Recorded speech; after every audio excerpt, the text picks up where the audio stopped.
Aux confins de l'Union européenne, jour de kermesse pour la Kaitselit, la Ligue de défense estonienne. Tour de char, stand de tir pour les enfants et présentation de l'arsenal militaire. Est-ce que vous avez déjà vu des armes? Est-ce que vous connaissez ces armes? Non, vous ne les connaissez pas?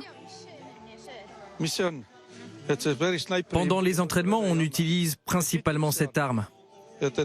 Toutes n'ont pas de viseur, mais c'est le modèle qu'on utilise le plus. Il y a aussi cette mitrailleuse que nous utilisons. C'est un calibre 7,62. Ces deux armes ont le même calibre que celui de l'OTAN, pour avoir les mêmes munitions que nos partenaires.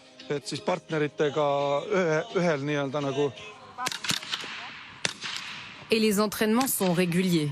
En cas de conflit, le rôle de la Kaitselit serait d'épauler l'armée. En première ligne face à la Russie, en Estonie, la défense est aujourd'hui une priorité. La menace militaire russe a toujours été présente à des niveaux plus ou moins différents. Aujourd'hui, nous nous préparons à cette menace et nous sommes prêts à réagir. Avec quelle main tu tires? Celle-là? Tiens l'arme comme ça. La marque rouge doit être au centre du viseur. C'est bon, tire. Ce grand-père, venu accompagner ses deux petits-enfants, a connu les années noires de l'Union soviétique et l'histoire récente. Les tensions en Ukraine l'inquiètent. De quoi avons-nous peur?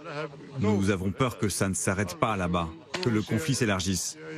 Il y a eu la Géorgie, l'annexion de la Crimée par la Russie, tout ça fait peur. Cela paraît loin, mais ça peut arriver jusqu'ici également.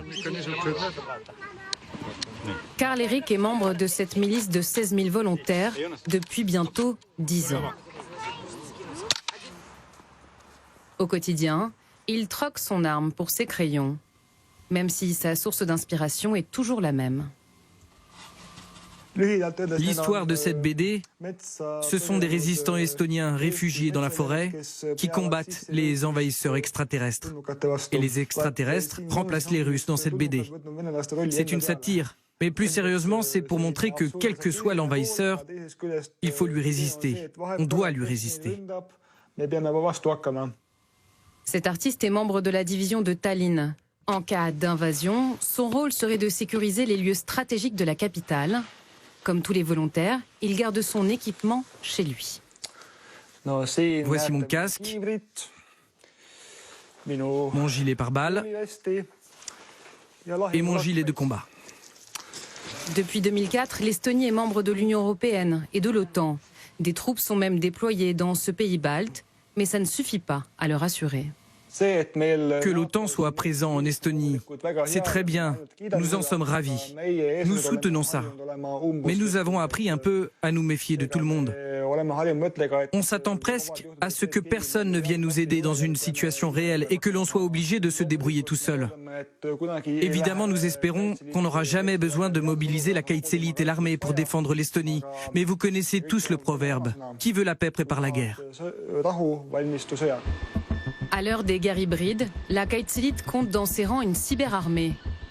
Ces volontaires luttent contre la propagande et mènent des opérations pour l'État en toute discrétion.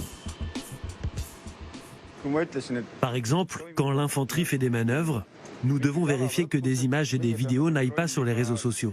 Nous utilisons pour ça des ordinateurs nettoyés au cas où nous serions surveillés. Margus analyse et scrute les réseaux sociaux, les blogs, les forums russes et lutte contre les tentatives de déstabilisation. Avec le coronavirus, ils ont essayé d'éveiller les doutes des Russes vivant en Estonie au sujet des vaccins. Et ils ont fait les éloges de leur vaccin Sputnik V. Ça fait longtemps que la situation n'a pas été aussi compliquée. Cyberguerre ou conflit armé, l'Estonie se tient prête face à un voisin qui semble n'avoir toujours pas accepté son rapprochement vers l'ouest.